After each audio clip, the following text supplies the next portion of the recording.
Good morning everyone. Today's topic is Introduction to Central Nervous System and its neurotransmitters.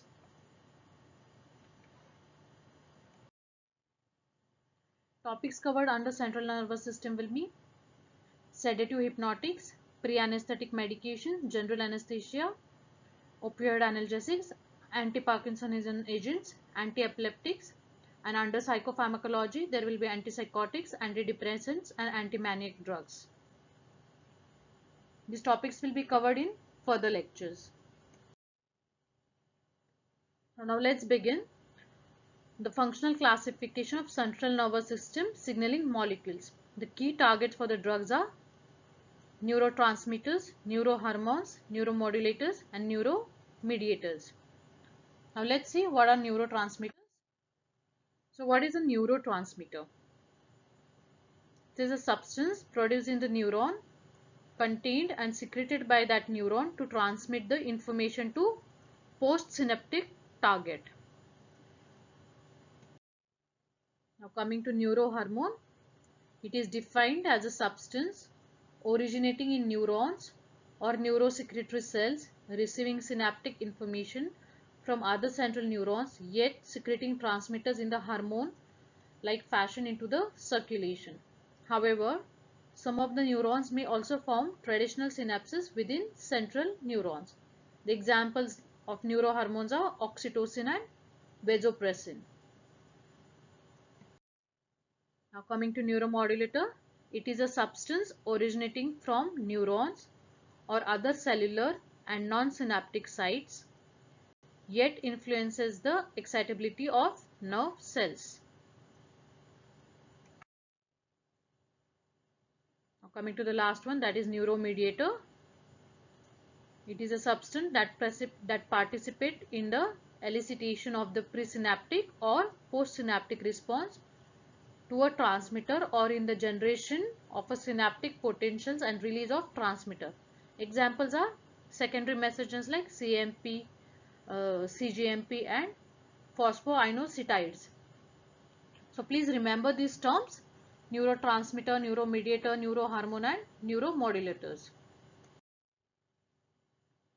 Now let's see the major ways by which drugs act. First is non-specific CNS depressants, second is non-specific CNS stimulants and selective modifiers. Now let's begin with non-specific CNS stimulants. They act by two ways. First is act by blocking inhibitory neurotransmission. Second is direct excitation. The examples of direct excitation are with the drugs like cocaine, alcohol, caffeine and methylxanthines. So these are some of the stimulants, CNS stimulants. Now coming to non-specific CNS depressants. These acts by two methods. First is depression of excitable tissue at all levels of central nervous system. Second is depression of neurotransmission and depression of postsynaptic responsiveness.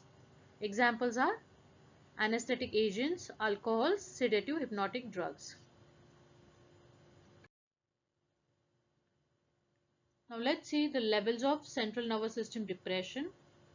First, what will happen is there will be calmness, then drowsiness, then conscious sedation, then sleep. Now what do you understand by conscious sedation? Means the person can be aroused, then there is sleep, then unconsciousness, surgical anesthesia. This surgical anesthesia you'll be learning in general anesthetics, coma, respiratory collapse, cardiovascular collapse and then finally death. Now let's see the levels of consciousness. What happens is first there is a stage of alertness, then sedation, hypnosis, obtundation, stupor, coma and then finally death.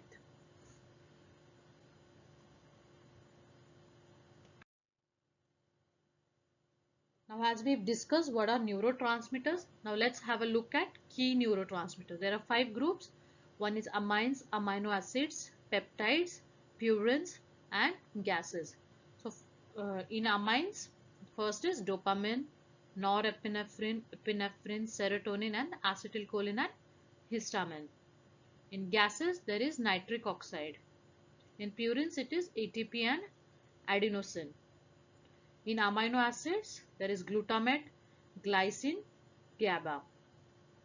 In peptides, there is vasopressin, opioid, oxytocin, neurotensin, somatostatin, and tachykines. We've already seen oxytocin as a neurohormone. Now let's see. The excitatory neurotransmitter here is glutamate and the inhibitory is GABA. What happens if the balance swings in favor of GABA? Anxiety and nervousness are decreased, while sedation, amnesia, muscle relaxation, and ataxia appear. In contrast, a reduction in GABAergic activity elicits arousal, precipitates anxiety, insomnia, and restlessness. So, GABA is inhibitory neurotransmitter and glutamate is excitatory. Now coming to glutamate receptors. So there are two types. First is inotropic and then metabotropic. In inotropic there is KNET, AMPA, NMDA. So what is NMDA? NMDA is N-methyl D-aspartate. And what is AMPA? It is alpha amino 3-hydroxy 5-methylxylose Li-propionic acid. So these are the structure of non-NMDA receptor and NMDA receptor. Mostly NMDA receptors are NMDA and AMPA receptors are inotropic receptors linked mostly with calcium channels. Now NMDA receptor has gained more importance because its role is related to memory acquisition, development of synaptic plasticity and excitotoxicity. Now this is a diagram of glutamate synthesis. So let's see how the synthesis happens. Now glutamate is a excitatory type of a neurotransmitter which is widely concentrated in the cortex, basal ganglia and sensory pathways.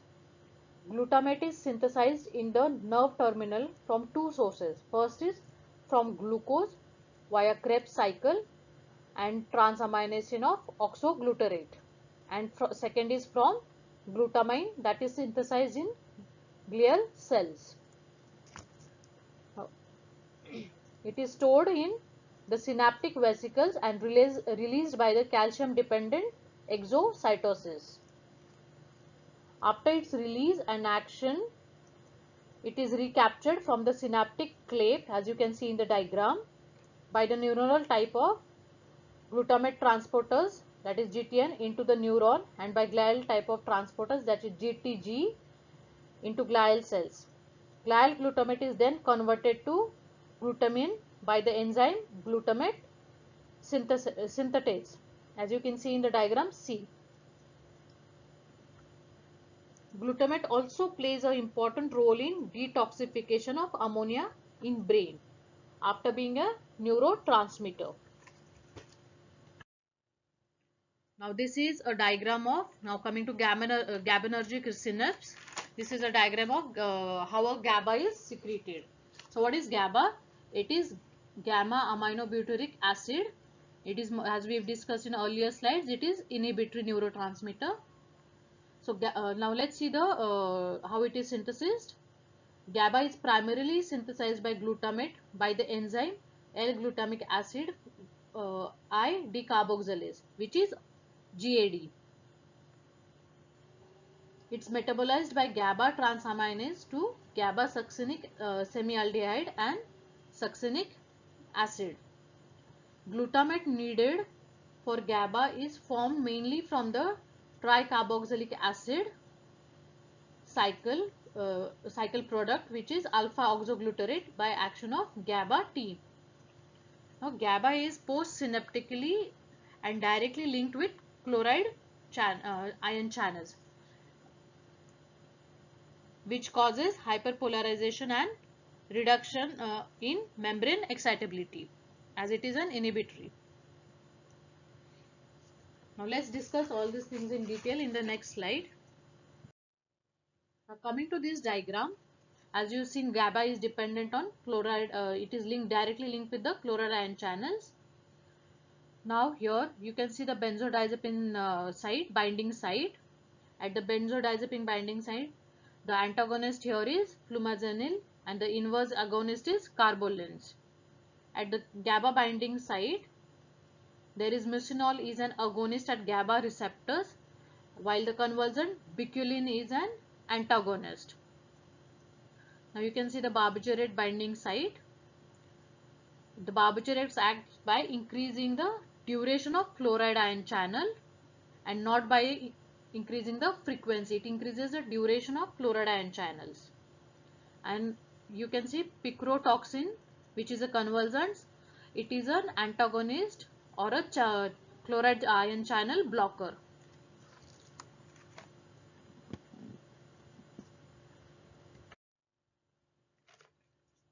Now coming to the dopamine system, or how the dopamine is secreted. Now let's see with the diagram. As you can see, tyrosine is converted to L-dopa with the enzyme tyrosine hydroxylase.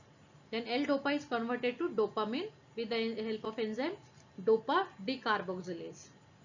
And then dopamine is converted to norepinephrine with the enzyme dopamine beta hydroxylase.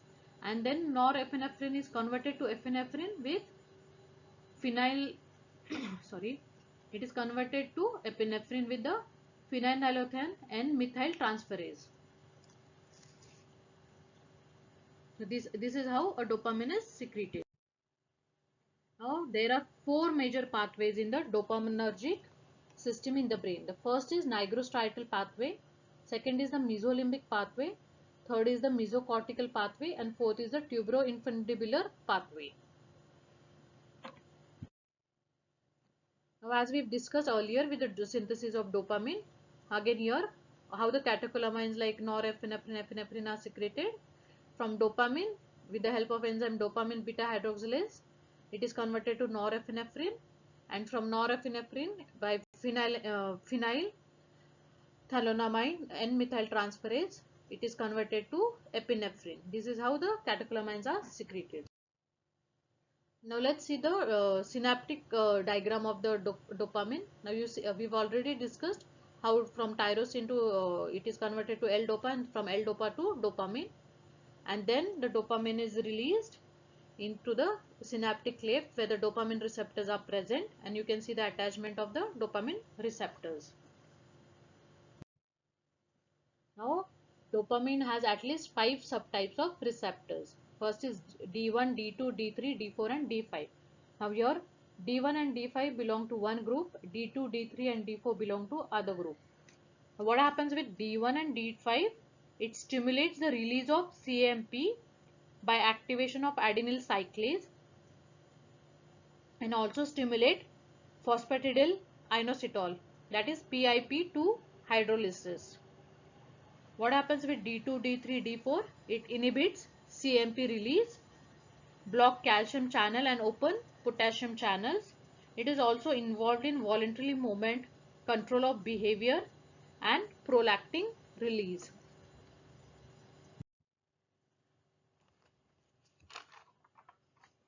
Now coming to the third group, that is serotogenic transmission or secretion of serotonin. So serotonergic neurons are primarily found near the midline raphe nuclei of the brainstem, cortex, cerebellum and spinal cord. Now how this serotonin is secreted?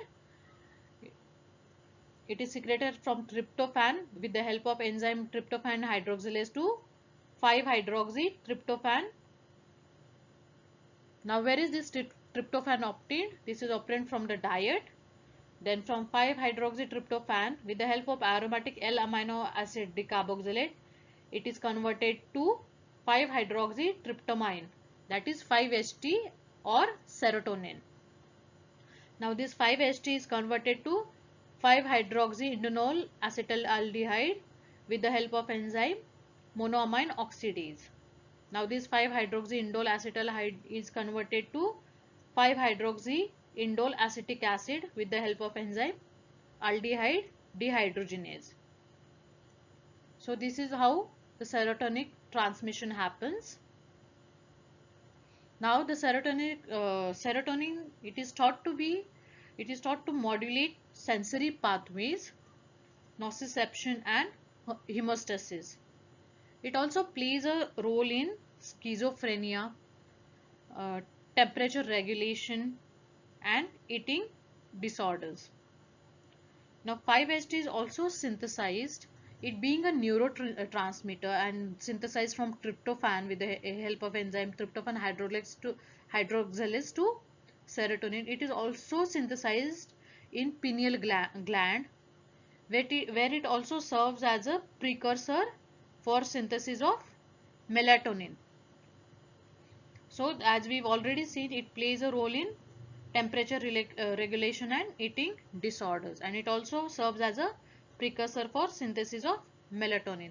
So these are some of the major systems or major neurotransmitters like serotonin, dopamine, and in dopaminergic transmission we've already seen epinephrine, norepinephrine. Then we've spoken about GABA, which is inhibitory, glutamate, which is excitatory, and there is also aspartate. These are the main excitatory amino acids. So this is a brief introduction for central nervous system. In further lectures we'll be studying all these things in details. So please remember all the terms: neurotransmitter, neurohormones, neuromodulators and neuromediators. And please remember the most important neurotransmitters. So let's stop here. Thank you.